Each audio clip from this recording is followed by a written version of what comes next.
Right, full right. One more.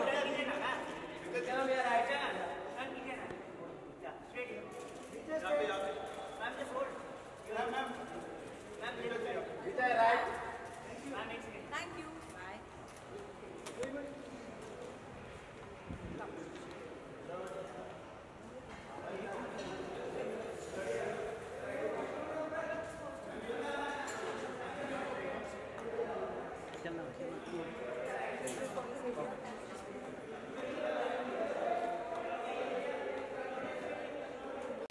हाँ जी. Hi, how are you all? Good morning, afternoon, good afternoon. Richa, सबसे पहले तो IIFA के votings चल रहे हैं, तो क्या कहना चाहेंगे?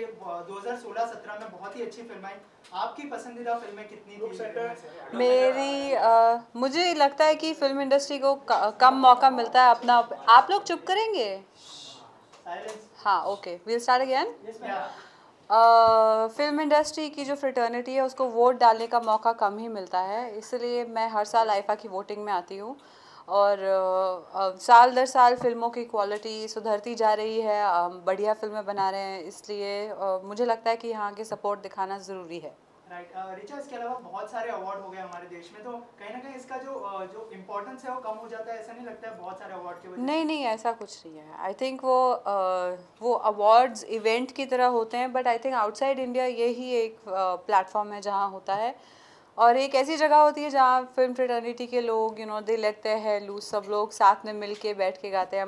मुझे ऐसे लोग कुछ मिलते हैं जो हर साल सिर्फ आईफा में ही मुझे मिल पाते हैं, तो it's a very exciting time. आपके लिए कितना एक्साइटिंग होने वाला है इस साल का? आईफा परफॉर्म करने वाली है कुछ? नहीं, मैं परफॉर्म वगैरह कुछ नहीं करूँगी. अब मुझे अभी फ़िलहाल पता नहीं कि कितना एक्साइटिंग होने वाला है, वो तो जब नॉमिनेशंस वगैरह बाहर आएंगे तो ही पता चलेगा. रिचा, इसके अलावा नेशनल अवार्ड मिला है सोनम कपूर और अक्षय कुमार को, क्या कहना चाहेंगे? कितना प्राउड फील कर रहे हैं? नेशनल अवार्ड्स, ये हाँ, अच्छी बात है. आई थिंक सोनम के करियर की बेस्ट परफॉर्मेंस नीरजा में थी, तो उनको स्पेशल वो मेंशन मिला. और अक्षय कुमार हर साल एक ऐसा सरप्राइज़ हिट लेकर आते हैं, जैसे रुस्तम हो या बेबी हो या एयरलिफ्ट. उनका बहुत सालों से एक एक्सपेरिमेंटल फेज चल रहा है, विच आई रियली एंजॉय. रिचा, इसके अलावा आपने सरबजीत की है, तो हाल ही में जो कुलभूषण को लेकर जो खबरें आ रही है उसको लेकर आप क्या कहना चाहेंगे? देखिए, सरबजीत की कहानी भी कुछ इसी तरह की थी. जब भी कोई इंसान प्रिजनर ऑफ वॉर बन के रह जाता है, जबकि वो सिविलियन होता है और दो गवर्नमेंट्स की सियासत के बीच में फंस जाता है, तो सबसे बड़ी कैजुअलिटी उसमें वो इंसान और उसका परिवार होता है. रिचा, इसके अलावा आप बोलिए. any upcoming project you want to share with us? Not right now. Thank you so much. Anybody else has any questions? Yes, I have. हाँ. मैम, आप हमेशा वुमेन्स के लिए स्टैंड लेते हैं और आपने फैंटम मूवी के लिए काम, प्रोडक्शन के लिए भी आपने काम किया हाँ, मूवी में. हाँ. तो कंगना ने जो एलिगेशन लगाया विकास बहल पे सेक्सुअल हरासमेंट पे, तो आप उसके लिए स्टैंड लेना चाहते हैं? I am not aware of Kangana statement. I am aware कि एलिगेशन है और फैंटम पे नहीं है, विकास बहल पे है. हाँ, और फैंटम फिल्म में मैंने काम नहीं किया, फैंटम के प्रोडक्शन हाउस में. So I am sure that the other 3 partners will follow due course और लीगल तरीके से इसको इन्वेस्टिगेट करके एक्शन लिया जाएगा. As far as Kangana statement concern, I am sorry, wasn't in India, तो मुझे ज़्यादा पता नहीं है. आगे और रिचा जी, हाल ही में कश्मीर की बात करें तो कश्मीर में कई जो ग्रुप स्टूडेंट्स रहते हैं वो हमारे जवानों का असॉल्ट कर रहे थे, तो आप कैसे देखते हैं वो वहाँ के जो लोकल ग्रुप्स? ये मुद्दा आपकी समझ से तो पहली बात बाहर है, दूसरी बात ये पॉलिटिकल एरिना नहीं है, तो मैं इस पे कमेंट करके आपको हेडलाइन नहीं देना चाहती. आपको कुछ जानना है तो मैं ब्लॉग लिख दूंगी. Okay, thank you. रुक जाइए. सही दे विज क्राफ्ट में बोला. एक सवाल और प्लीज़ ऐसा कोई सवाल मत पूछना जो. I am running 10 minutes late. I am running. Okay, bye. नहीं नहीं पूछो, जवाब मिलेगा वैसा जैसा सवाल होगा. हाँ.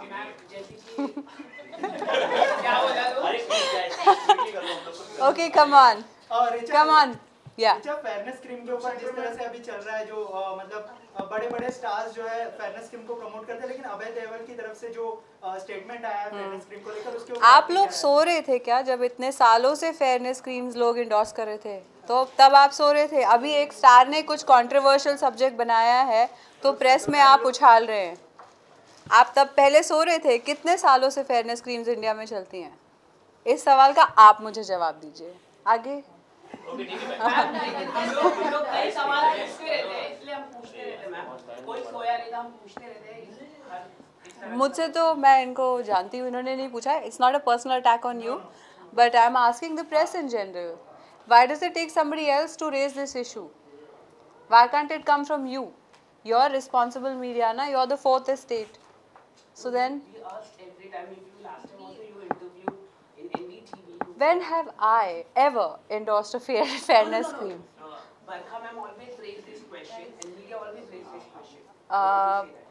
Yes, certain media always does, and certain media overlooks it and asks the question when it's already a controversy.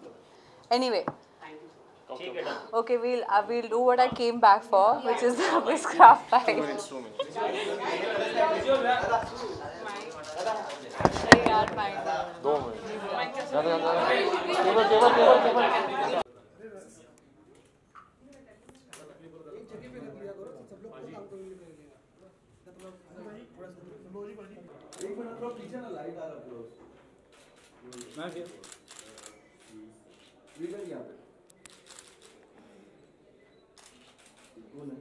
Okay.